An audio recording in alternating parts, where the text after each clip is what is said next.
This meeting is being recorded. Okay, so our speaker today is Roberto Hernández, and his title, you can see there, is Quantum Graphs, Subfactors, and Tensor Categories. Please, Roberto, go ahead. Thank you so much. Good morning, afternoon, good night, everybody. Well, first of all, thank you for the invitation. I'm really glad to be here at my first time on this seminar. So today I'll talk about quantum graphs in various contexts, perhaps try to present them in an encompassing way, trying to capture various definitions found across the literature from various inspirations under perhaps the scope of subfactors or inclusions of operator algebras in the spirit of tensor categories.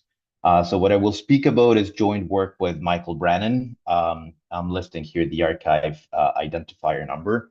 And I forgot, so I'll write my email below in case anybody wants to contact me. So it's robertohp.math at gmail.com. All right, so that being said, let me get started. So by the way, of course, my training is in subfactors, tensor categories, and this is only a subfield of operator algebras. And I don't want to turn this talk into just a list of terminologies. So perhaps I will induce a lot from examples and not present a bunch of definitions. But if at any point you want some more detail, or maybe I forgot to clarify a piece of the notation, just let me know, interrupt at any time, and I'm happy to give more detail if need be. All right, so quantum graphs. Very loosely, perhaps naively, a quantum graph is just a non-commutative version of a classical graph, G. So a classical graph is just given by a set of vertices and a collection of edges, right? So in a way, it captures classically a relation between points or vertices. We'll make this notion precise, but before we do that, let me just give you some motivation to even think or consider quantum graphs. So motivation comes from plenty of places. Perhaps more importantly for me is quantum information and operator algebra. So in QI, quantum graphs are the mathematical gadgets that encode how quantum information gets distorted via, say, sending quantum information through a quantum or a noisy quantum channel. So quantum graphs arise naturally in zero error capacity for communication in quantum channels. And as far as I can tell, they appeared first in the work of Duan, Severini, and Winter in 2016. They also arise in non-local games, which are a mathematical framework to study quantum entanglement in the work of various people like Musto, Reuter, and Verdon, Michael Brannan and collaborators, as well as recently Adina Goldberg, which studies synchronicity in quantum games using quantum graphs or similar spirited mathematics. On the operator algebraic side, perhaps quantum graphs arise as formulations of the Cayley graph of a quantum group. They have been studied by people like Dotnew or Mateusz Wasilewski more recently. Perhaps in the last couple of decades, quantum graphs have appeared as formulations of, say, a quantization of classical relations, so quantum relations in the work of Weaver.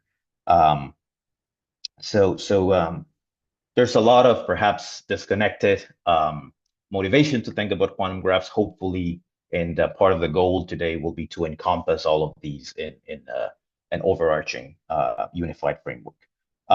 So goals for the talk, let me not delay this further.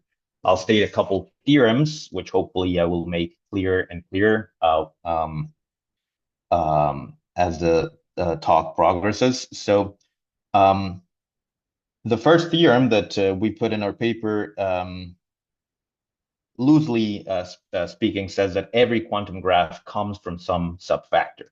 So here in yellow, I'm just underlying what a subfactor is. It's just a unital inclusion of operator algebras. In a very loose term, they can be von Neumann factors, they can be unital C-star algebras. But the idea is concretely we can always craft quantum graphs out of this super flexible setting. And perhaps more from within graph theory on the bottom in purple, I'm highlighting a classical result, almost 100-year-old result by Frucht from 1939, which tells us that classically, if you want to witness finite classical symmetry, all you need is one-dimensional objects. So this is, if you take any finite group, you will always be able to find a graph whose automorphisms realize the group you start with. And the proof is quite elegant, quite combinatorial, and essentially deals with playing with the automorphisms of its Cayley graphs, the Cayley graph of the group you start with. So part of the inspiration of developing this project with Mike was come up with a quantum version of Frucht theorem. And what we found was actually a categorified version beyond quantum, say, of Frucht theorem for finite quantum groupoids. And in the setting where we can naturally work this out is for quasitriangular finite quantum groupoids, where we can always realize them as the crossing quantum automorphisms of some quantum graph. Later on, I'll give you some more intuition of what this means. But intuitively, this is a quantum categorified version of Frucht's classical theorem. So that being said, let me perhaps introduce by example what we are thinking of. So let's just start with a finite classical graph, a collection of vertices and edges. So here I'm giving you an example of a directed graph on 4 vertices. And of course, you can think of its, you can encode the graph via an adjacency matrix, which is going to be a V by V zeros and ones matrix. And here, if I computer it properly, I'm just displaying the adjacency matrix of the graph you see to the left. So this is perhaps all very combinatorially presented, but in more operator algebraic terms, the way to capture this would be to replace the vertex sets with the commutative C star algebra C to the V. And you will have to choose a state, which intuitively just represents perhaps the various weights one can assign to the vertices. Perhaps some have bigger charges, some other have smaller charges. If you want all your points to be indistinguishable, perhaps you would choose the normalized trace on C to the V. So this accounts for the vertex set. And then, of course, you would have to choose a 0-1 matrix to keep track of the adjacency or the edges. And that adjacency operator I'm calling T hat for reasons that will be evident later on. So perhaps from this classical finite example, let me try and induct or leverage the structure that we will use later on to quantize graphs by means of liberation, and way beyond also the structure that we will use to categorify finite graphs. So just from this data of finite dimensional C star algebra with a choice of state, we can craft GNS construction L2 of B and essentially turn it into BB by module or AB, BA, sorry, just a BB by module by left or right multiplication. I'm just not going to write the state here, but of course, we're using the state we started with. And in this setting, it might seem silly because everything is finite dimensional. Later on, it won't be. But the idea is we can extend the multiplication and the state to this GNS representation. So the state I'm representing here by this diagram that takes an element in L2B and spits out a complex number. This is my way of starting to introduce perhaps the graphical calculus notation for these maps. And this is essentially just an implementation of the state. So it just maps the vector B to the evaluation of the state, which I called omega of B. Of course, the multiplication can be also extended to the Hilbert space L2 of B, where essentially well, you're just extending the multiplication map, right? The vector B1 tensor the vector B2 gets mapped to the vector defined by the product B1, B2. Now, the point of turning all these into Hilbert spaces is that we can take adjoints of these maps, and essentially this first map, the state, gets transposed. So now I get a state from A, which is just the complex numbers, just some notation, into L2 of B, and essentially just injects the complex numbers across a unit of B. And the multiplication turns into a co-multiplication, which in the classical case essentially just grabs a vertex and copies it.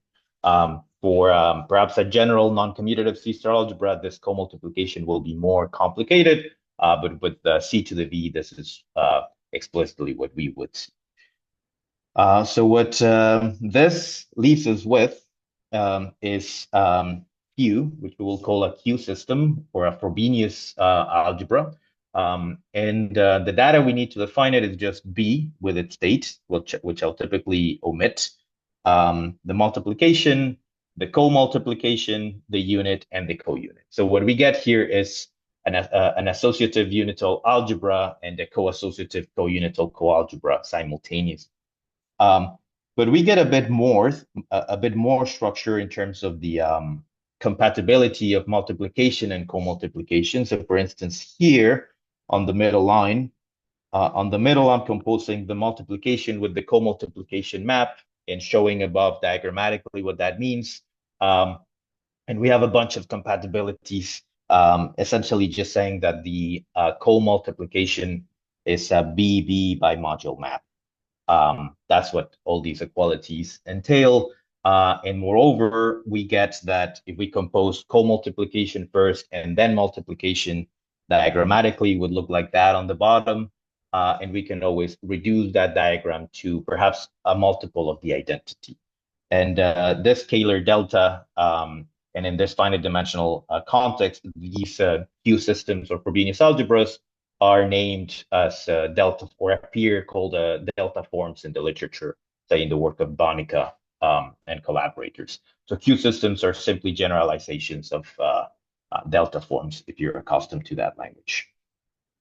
All right, so Sorry, before I go, may I ask two questions?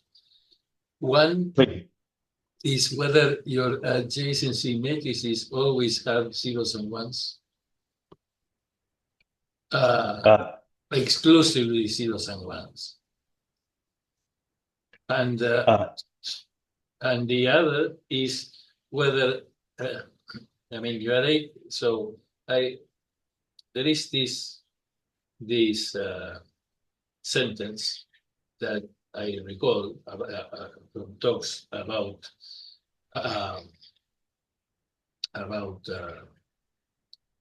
quantum theories that says that the one-dimensional, I don't recall exactly what kind of theory, is the same as a Frobenius algebra.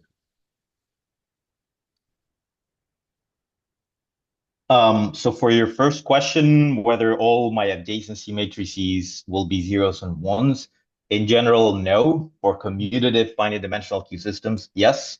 But there are examples where you have positives, negatives, complex numbers, all hell breaks loose. Okay, now, but even in my, I mean, for a graph that consists of two loops, I would write a 2, but you write a matrix full of ones, a 2 by 2 matrix full of ones, right? So you use that definition of adjacency matrix. Yes, and I should say actually that all the graphs I'm considering are simple, so I'm not allowing multiple edges between vertices. Okay. So perhaps that was the original intent of your question. So we're just trying to capture the idea of a relation.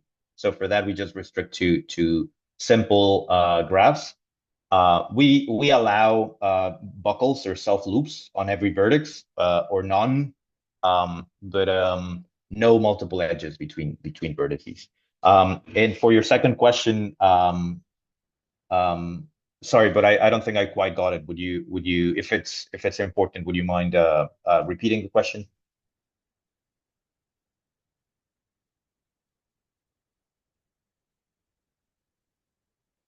You're muted. Yeah, there is there is, I attended talks about quantum field theories that start by saying, well, in one dimension, the quantum field theory is just the same as a Frobenius algebra.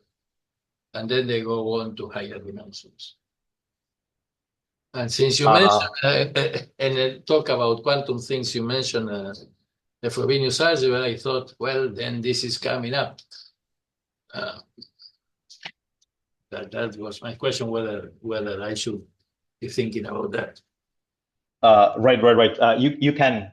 So Q systems, or the terminology Q system, comes from, as far as I know, from algebraic quantum field theory, where essentially formalizes this notion of super selection sectors.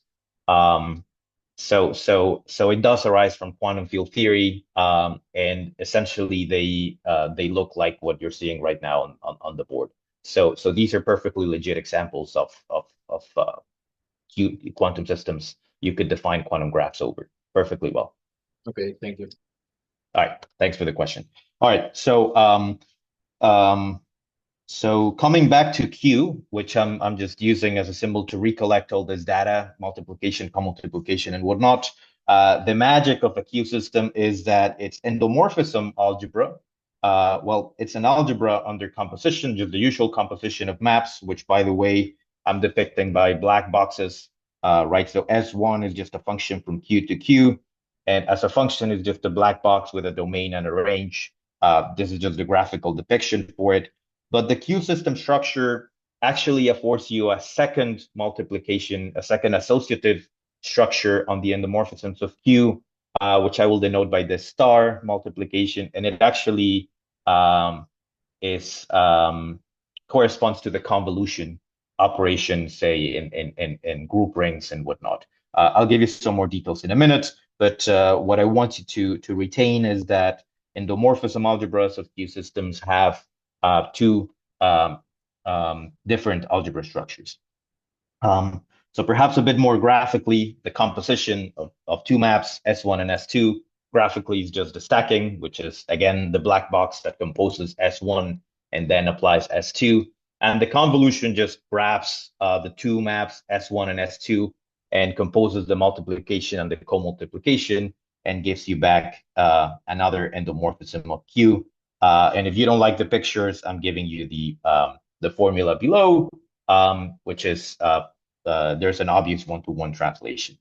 So this is the second product, which is rather horizontal than vertical, as composition would be. Now, if you condense back to the Q system given by the abelian C-star algebra C to the V, and say you pick the trace, which is perhaps the most natural choice, and you wonder, okay, what is the meaning of this second operation, this convolution?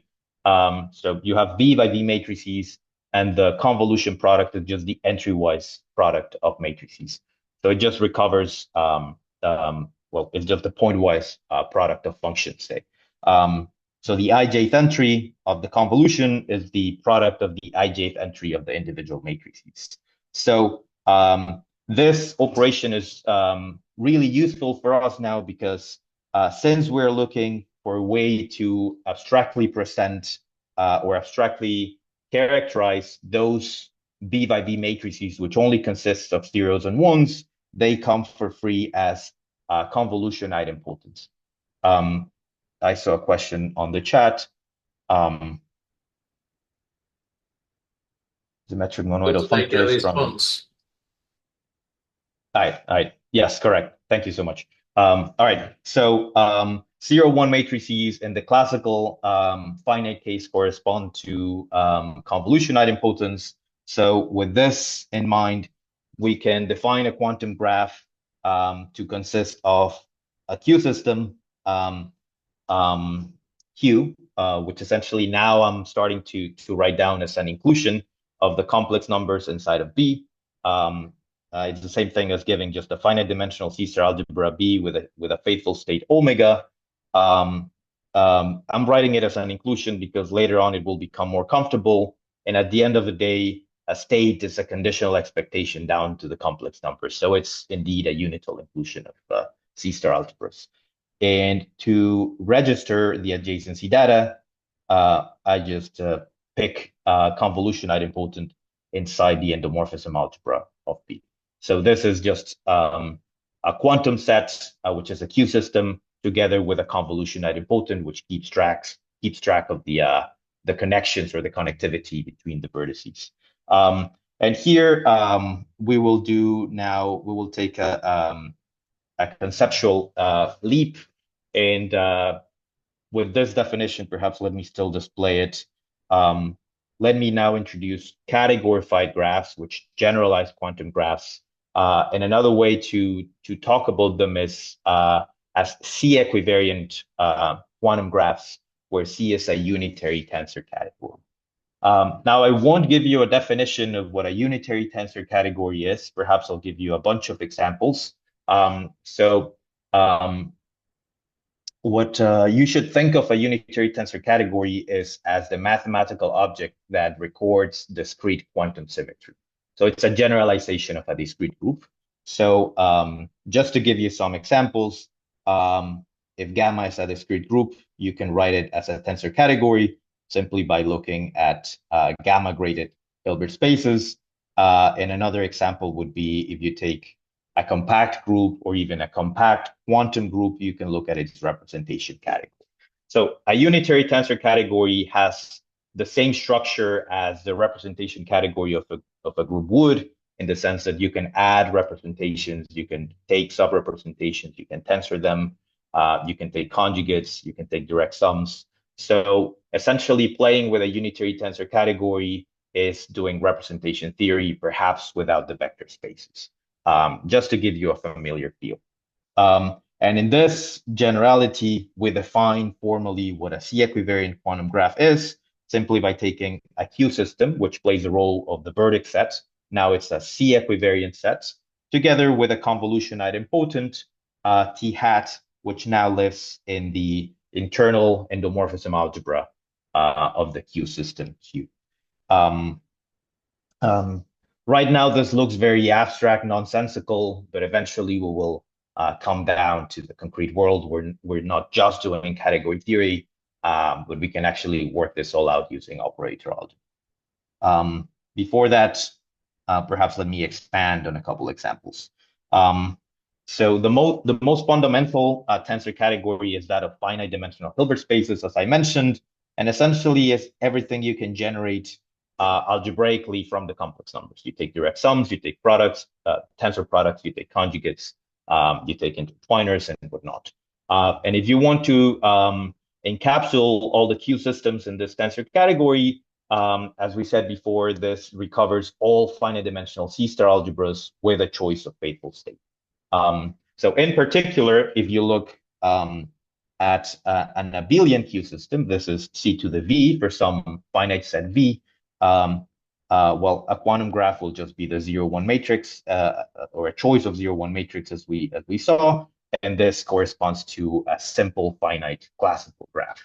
Now, of course, you can liberate yourself from this commutativity constraint and just look at a Q system as some general finite dimensional C-star algebra, which is a finite sum of matrix algebras, together with a Schur idempotent, which perhaps will be a bit harder to write down, but at least in principle, by definition, this is a quantum graph. And essentially, these are the quantum graphs which are mostly studied in the quantum information literature. Examples of these have been built already. In some cases, they have been classified, say, modulo isomorphism of graphs or quantum isomorphism of graphs, whatever that means. And say recently, this has been done in terms of at least for small cases, for small C-star algebras by work of Daniel Gromada and Junichiro Matsuda a couple of years back. Now, it's important for me to say at some point that any Q system always have graphs. We can always find the complete quantum graph structure and the trivial quantum graph on any Q system. And pictorically, whenever you have a Q system B, The complete quantum graph is just given by composing the state with the unit, and the trivial quantum graph is just given by the identity on B. And I guess as Willie said before, in the classical case, this map would correspond to a matrix filled with ones.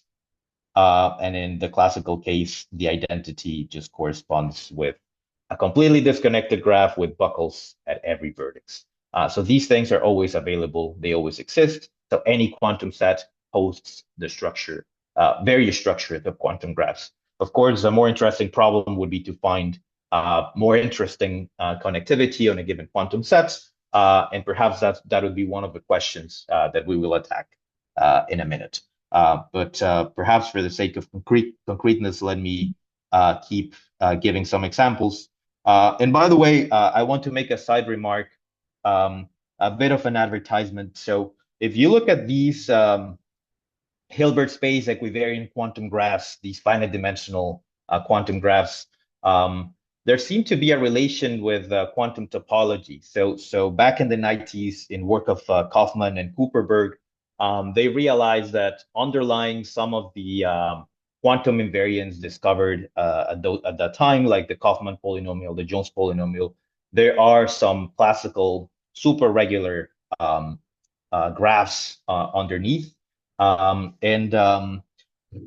I want to advertise here is perhaps there should be a relation with perhaps new ways of realizing these invariants using quantum graphs. And this is a problem which I'm developing with under this initiative called Outsourcing Math Research, where essentially we're trying to spark the development of operator algebras in quantum mathematics in underdeveloped countries, in particular in the American continent.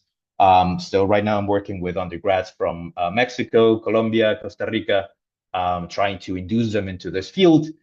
We have a website. You can just Google Outsourcing Math Research. So if you want to talk more about this, if you have any questions, perhaps if you want to participate as a mentor or as a sponsor, you're all welcome to, and I'd be happy to discuss more about this. And essentially the process, or the project, sorry, we are developing is trying to come up with a notion of higher regularity of quantum graphs, constructing more examples of quantum graphs, and try to concretely build up these or realizations of these quantum invariants. But this is pretty much work in progress. I didn't want to waste the opportunity to mention this, though. This was an aside. Back into examples, I mentioned that tensor categories always come from groups. So if you take a compact group, you can take the representation category of G. And I want to give another example in tandem, where if you consider discrete groups as duals, Pointryagin duals of compact groups, you can just craft also tensor categories as the gamma-graded Hilbert spaces. And essentially, these are dual to one another.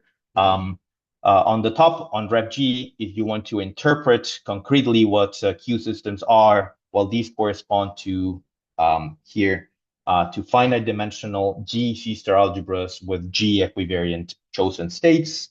And if you look at quantum graphs there, so such a G C-star algebra with a Schur idempotent in the literature, in the quantum information literature, they studied as G covariant quantum channels, and they were recently studied by Dominic Verdon, as I recently found out.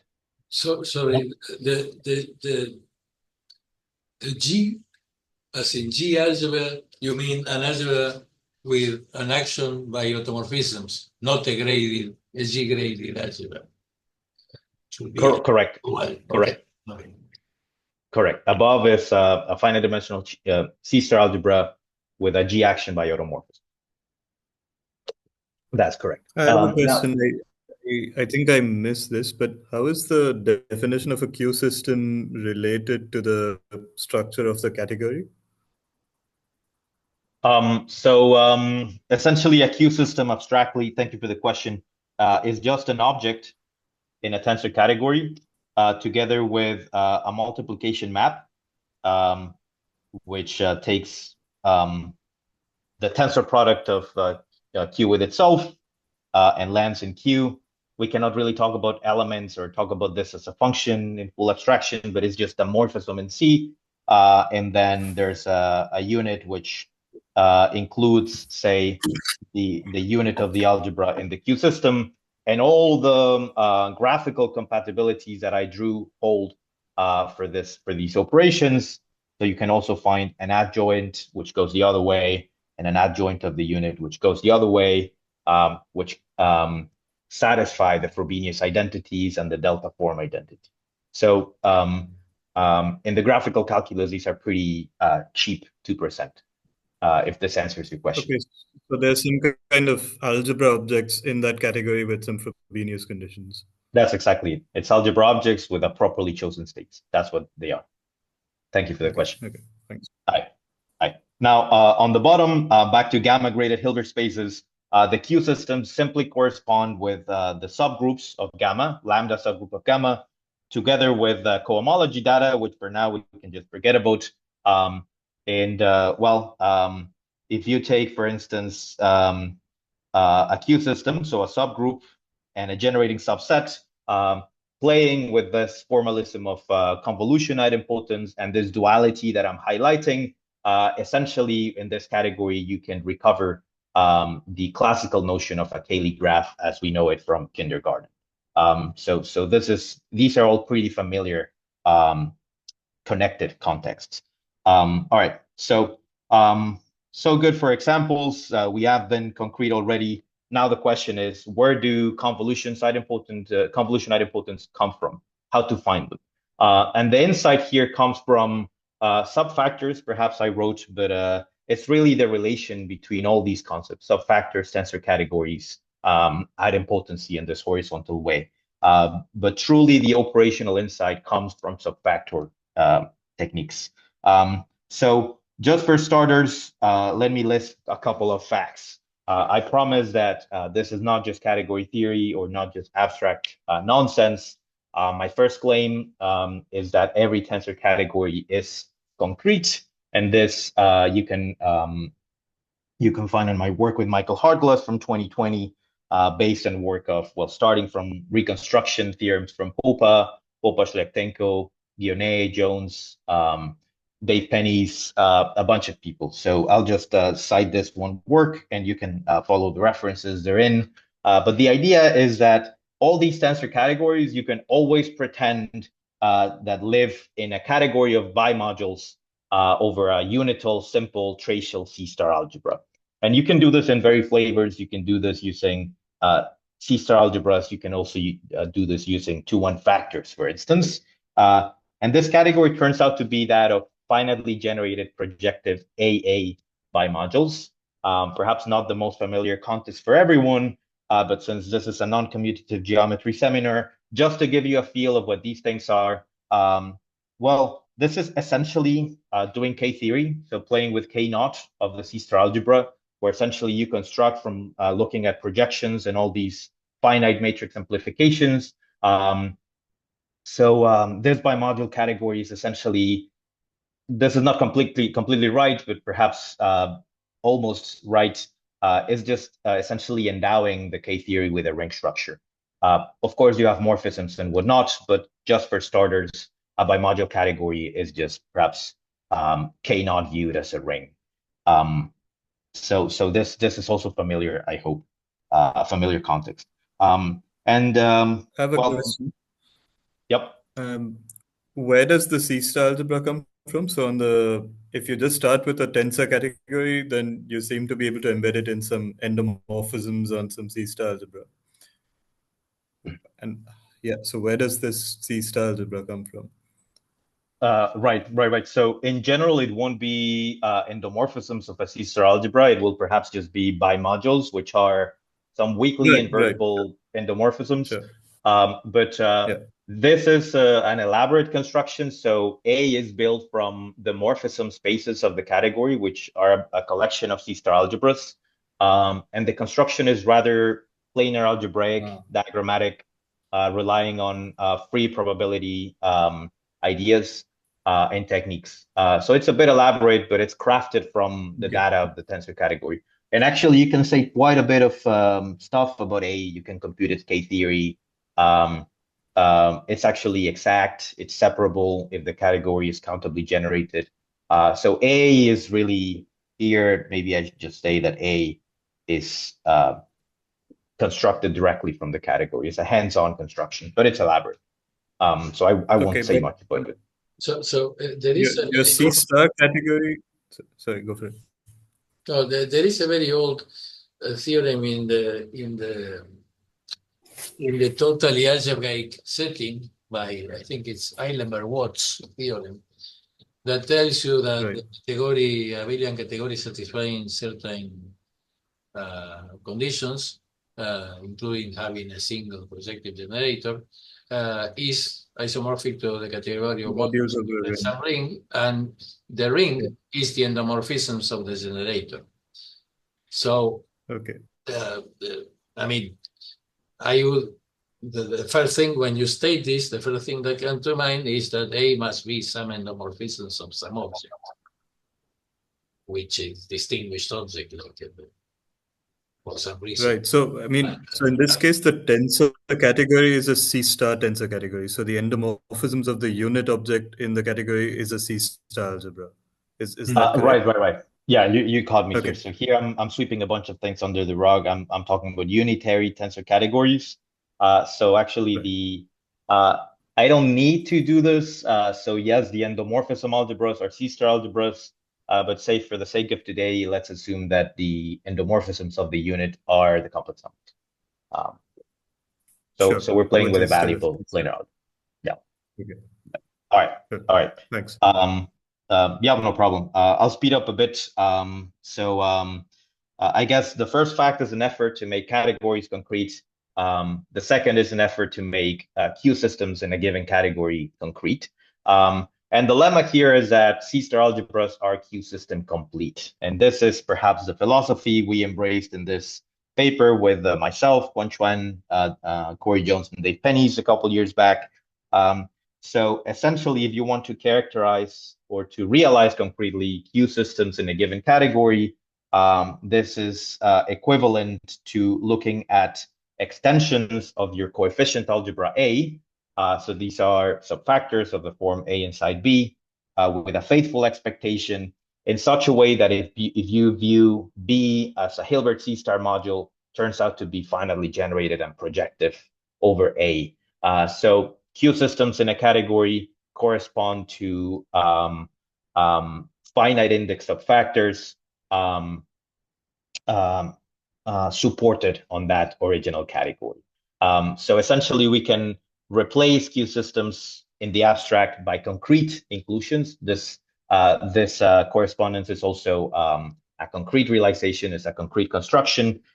So we can always pretend that quantum graphs are concrete. And essentially, instead of thinking of an abstract Q system, we can think of a concrete AA bimodule together with a choice of convolution idempotent T hat, which will now be an AA bilinear endomorphism. So a bimodule endomorphism of B. And of course, this is no longer a finite dimensional setting, but since we are dealing with this nice subfactor setting, what turns out to be true is that this algebra of symmetry, this AA endomorphisms of B, actually form a finite dimensional C star algebra. So even though we're in an infinite dimensional setting, the adjacency information that we need to define graphs lives in a multi-matrix algebra. And moreover, perhaps I'll zoom out a bit. What this gives us is graphically, it allows us to realize any Q system as a pair of pants. And this is a pretty concrete claim. So instead of just writing Q as a single strand, as I did before, now I will write it as this bicolored or say shaded pair of strands where I'm looking at, here, let me zoom in back a bit, where I'm looking at the tensor product, the relative tensor product of B conjugate with B, and that recovers Q. What this does graphically, say to the multiplication, is instead of having that trivalent vertex we had before, it now looks like a pair of pants. Essentially, we just thicken all of our strands to be double-stranded, and say the conditional expectation or the state now turns into this shaded cap. And this might look like something minor, but it actually will give us quite a bit of leverage. Again, just passing from between the concrete and the abstract back and forth. The first perhaps concrete outcome or concrete product of this double-stranded realization is that the tensor categories that we look at always come in pairs. So perhaps we can just start with an ambient tensor category C, grab a Q system, split it into these double strands, and look at the category of AA bimodules generated by it. I'm calling that to be C of a subset of B. In a way, this is a subgroup of the category, what I can generate with my quantum set. But of course, this now seems like a choice, right? I'm tensoring the dual of B with B, but of course, I could have done that the opposite way. And that's going to be, instead of an AA, now it's going to be a BB bimodule. So there's always going to be a duality between the AA bimodules and the BB bimodules generated by the original inclusion A inside of B. And notice here in green, now I'm writing this as a category generated by a new inclusion B inside of B1, where just very briefly, this B1 comes from a subfactor construction known as the Jones basic construction, where if you start with a nice subfactor, you can just grab B and the projection from B down to A, and look at the C-star algebra you generate and call that B1. This B1 is called the Jones basic construction. It also comes with an expectation, and this construction or this extension actually preserves the index or the dimension, if you wish.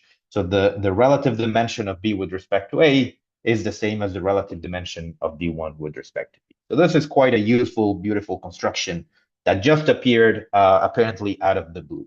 And now with this realization that our categories come in pair, there comes this diagrammatic map, which I will call the quantum Fourier transform. Here I'm highlighting in green F, which essentially is a connection, perhaps is this connection between these two AA and BB bimodule categories that allows to link the endomorphism algebras on one side with the endomorphism algebras on the other side. So the way it works is, if you take an endomorphism, a BB endomorphism of B1, it will give you an AA endomorphism of the original B. And diagrammatically, what you do is you take a morphism, which is now a black box, but with two strands, and you simply rotate it. And this rotation of T is what I've been calling T hat. And the reason why I've been doing this is twofold. Well, first, if you interpret these categories, say if you had Reb G and Hill G on the left and on the right, this implements the Fourier transform or the Pointryagin duality for compact and discrete groups. So hence the name, quantum Fourier transform. But moreover, recalling that both B and B1 are Q systems, what this linear isomorphism gives me is actually a homomorphism that will exchange the composition for the convolution on one side to the other and vice versa. So the corollary here is the first theorem that I showed today, is that every quantum graph arises from the dual subfactor via the quantum Fourier transform. And this allows me to redefine quantum graphs simply as an AA bimodule together with not a convolution idempotent, but a regular idempotent in the endomorphism algebra of the basic construction. So to answer the question, where do quantum graphs come from? They come from idempotents in the basic construction via the quantum Fourier transform. So this is essentially the proof of the first theorem. And happily, yet again, by the index considerations that I mentioned before, this endomorphism algebra is actually finite dimensional. Perhaps I won't put it, I didn't put here in writing, but since this data is so finite dimensional, even though it's supported on infinite dimensional algebras, it would make sense to try and classify or enumerate, or perhaps just construct, just as an exercise, quantum graphs on subfactors. And part of what we did in this paper is perhaps leverage from the classification of small subfactors So say if you go below index 4, the categories that you would see are pretty simple. So for very cheap, we can enlist all the quantum graphs in small subfactors, which turn out to be, by dimension constraints, just trivial or complete. And of course, you would have to go to larger sets to find more interesting graphs, which again is an ongoing effort, which is quite hard and interesting, even in the finite dimensional case. So this setting really invites for a program of construction, classification, and application of these quantum graphs elsewhere. I guess this puts an end to the exposition of the first theorem, and now we switch lanes to talk about this categorified version of Frucht theorem. So the setting here is we start with this boldface H, which is meant to denote a finite quantum groupoid. So what this is a collection of stuff. So you start with regular font H, which is just a finite dimensional C-star algebra, together with a multiplication and a unit, making it an associative algebra, and a co-multiplication and co-unit, making it a co-associative co-algebra, together with the involution map S. So here we can work naturally in the setting of finite quantum groupoids. We don't need to restrict to like C-star Hopf algebras. You could if you wanted, but here we're not assuming this delta to be unital. We're not assuming H to be Katz type. Turns out to be unimportant. So we can work on this generality for the same tax, say. So perhaps let me just bring a couple relevant facts to perhaps recast finite quantum groupoids in this tensor categorical setting. The point is that if you take the category of finite dimensional comodules over your quantum groupoid, rep H, let me call this C, this happens to be a fusion category. So this word just means that the set of irreducible representations of H is finite. So here, irreducibles in rep of H, this is fusion. This is finite. Of course, you have to consider it modulo unitary isomorphisms of representations for this to make sense. But this is essentially the feel of a finite quantum discrete symmetry, a finite tensor category in essence. And if H is assumed to be quasi-triangular, this means there is an element R in H that satisfies the Yang-Baxter equations. This manifests on its representation theory side by just saying that the category or the fusion category C is braided. And what that means is that you will have a family of natural isomorphisms, which I will depict by a braiding, where essentially you take one module K and another module L, and this is an isomorphism from K tensor L into L tensor K, graphically depicted very nicely by this half braid in blue on the right-hand side.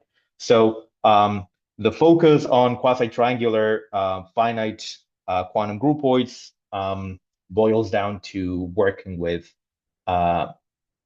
unitarily braided fusion tensor categories. Now, let me perhaps recast another subfactor result in the spirit of reconstruction. This is, I guess, a steroidal version of Tanakian reconstruction coming all the way from compact groups, perhaps, in this much more quantized setting. And the result that I'm going to cast here is perhaps directly actually taken from the work of Nikšić and Weinerman around 2000, 2002, which essentially tells you that finite quantum groupoids, or viewed as a category, correspond to hyperfinite subfactors, right? So this is an inclusion, a unital inclusion of simple von Neumann algebras where both N and M are assumed to be the hyperfinite 2-1 factor. So this is the smallest infinite dimensional tracial von Neumann factor. And moreover, the subfactors that you would get on the right-hand side have this property of being finite depth. Finite depth just means that the category you would generate is fusion, aka finite. And moreover, you get a conditional expectation there which has finite index, and which means that to specify each element of M, the overfactor, you only need finitely many elements in N. So M has finite relative dimension over N. And this is a very profound and elaborate theorem, but perhaps just to give you a sketch, the way it would work is you just start with a subfactor, well, you look at its representation category. So you would look at all these algebras of endomorphisms, and essentially H here on the left-hand side can be reconstructed. Actually, H together with its dual can be reconstructed as the relative commutant. This is M prime in the basic construction M1, so that's relative commutant, and H can be reconstructed as N prime in M. To tell you how this left to right arrow works, if you have a finite quantum groupoid, well, these groupoids also come in pairs. You always have H and H dual. So what you can do is craft a commuting square of this form.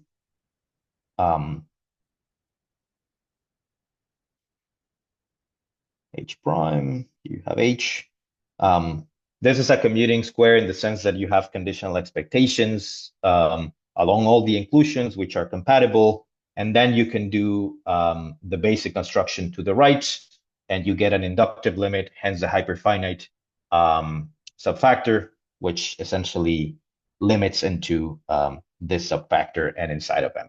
So this commuting square just will give you means to simultaneously approximate the subfactor, the factor N and the overfactor M in a coherent way. Well, it turns out that the representation category of the subfactor will match with the representation category of the finite quantum groupoid H you started with. So these two arrows are inverse to one another. That's the punchline here. So let me perhaps recast this C equivariant or categorified version of Frucht's theorem. Again, saying that every quasitriangular finite quantum groupoid H arises as the quote-unquote crossing quantum automorphisms of some categorified graph. So I'm not going to tell you precisely what these crossing quantum automorphisms are, but perhaps in passing. So let me give you a sketch on how this the proof of this statement works.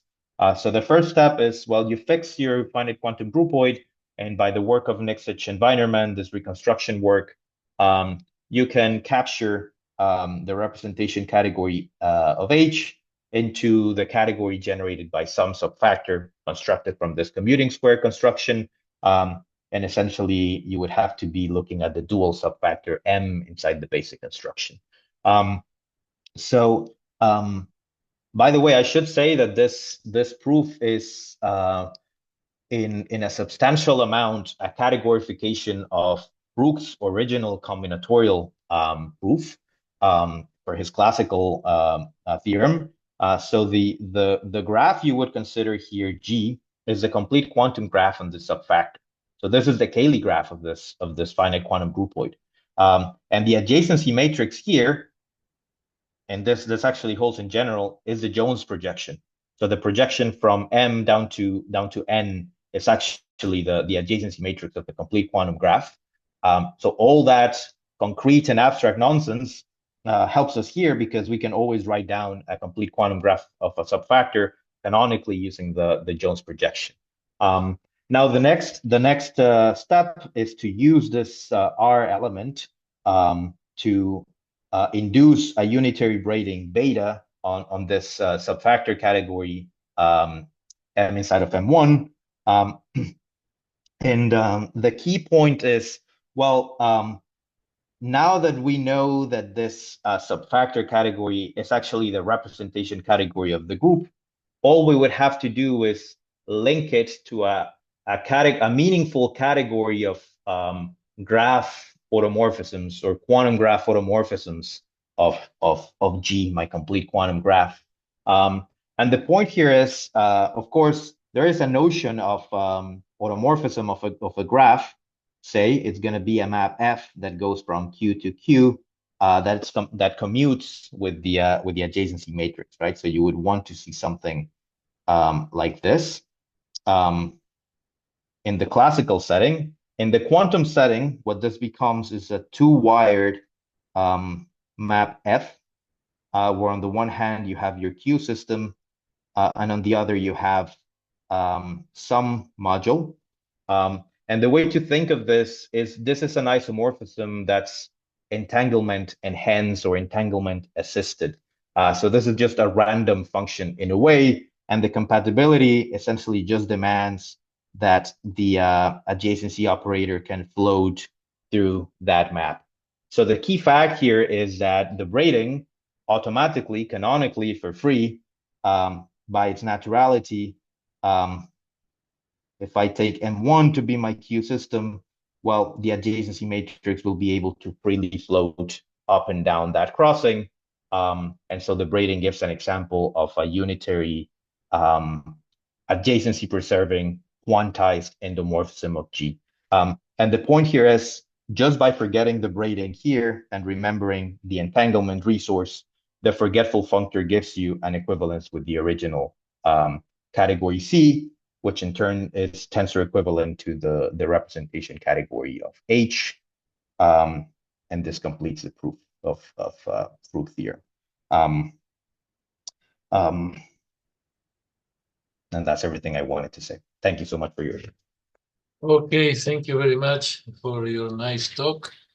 Actually, yeah, since factors were mentioned at the beginning, I always associate factors and subfactors with von Neumann algebras, right? But they didn't show up until very late in the talk.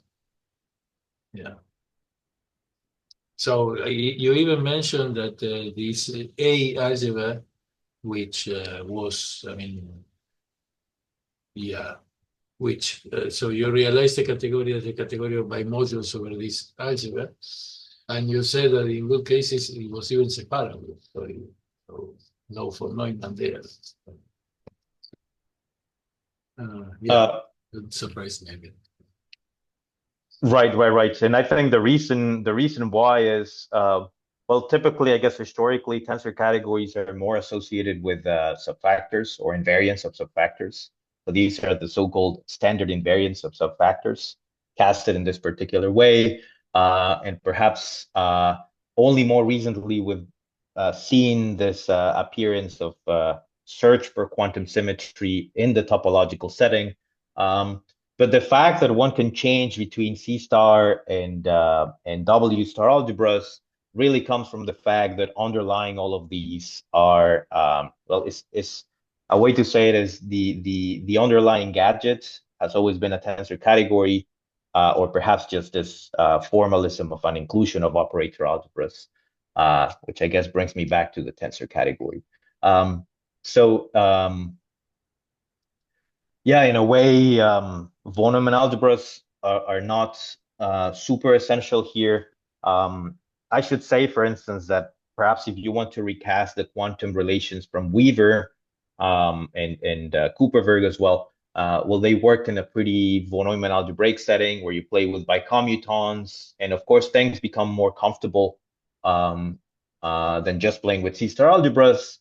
But then again, perhaps if you're looking at the measurable setting, you would look into a von Neumann algebra, and if you're interested in topological structure, you would do a C-star algebra.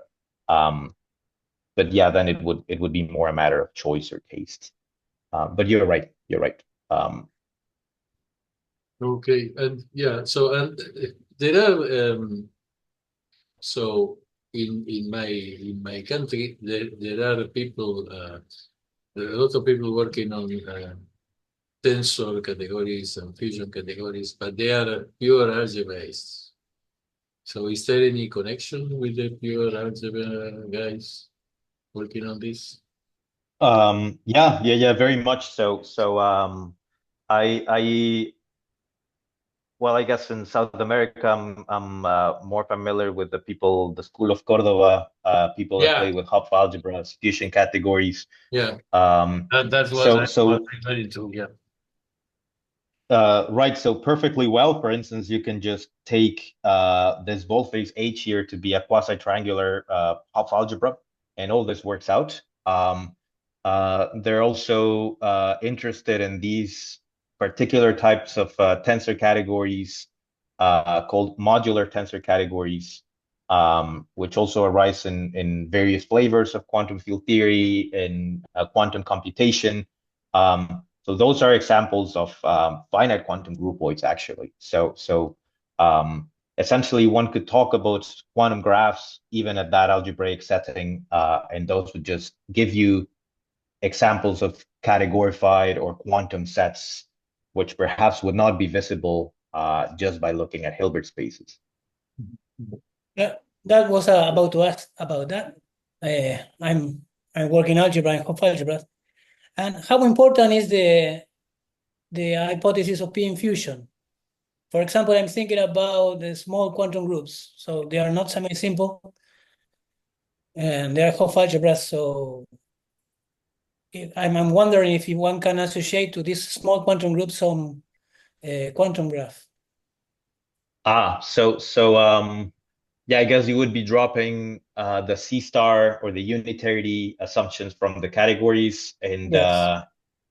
sometimes it just becomes such a helpful crutch that I forget about these purely algebraic questions, but of course they are important and interesting. So as long as you can come up with, I mean, there is a notion of algebra objects in say finite tensor categories.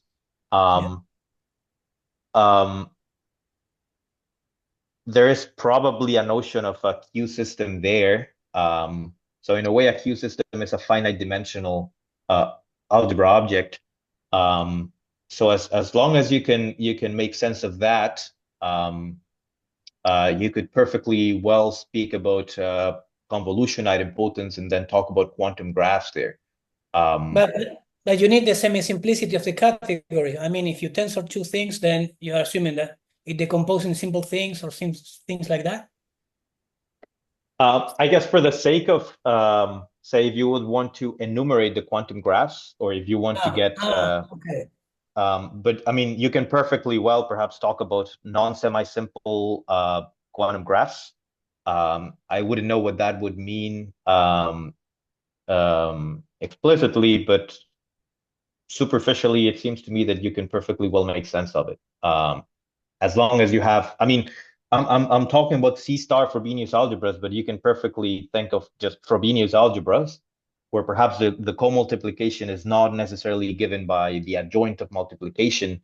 And then as long as you can convolve operators, you can look for convolution idempotents and then deal with quantum graphs in that setting. That sounds super interesting, to be honest, but I have very little to say in that respect. So for a non-semi-simple Hopf algebra, for instance, I wonder, for instance, if it's possible to yield invariance of the underlying algebras, underlying your categories. Say if you play with the quantum graphs, you would get in the spirit of non-local games. So if you play non-local games in a tensor category, you get this notion of Bell inequalities or values for games, as people in quantum information would call. And my hope is that those would be actually invariants for the underlying algebras. How useful or how computable they would be, I don't know. But this is an idea that feels attractive to me, actually. Yeah, thank you. Thank you very much. Thanks for the question. We don't have much invariance for Hopf algebras, for finite dimensional Hopf algebras. So if we can get more invariance, it would be great. So it would be very nice. Cool. So are there any more questions from the public? Otherwise, I'll stop the recording here.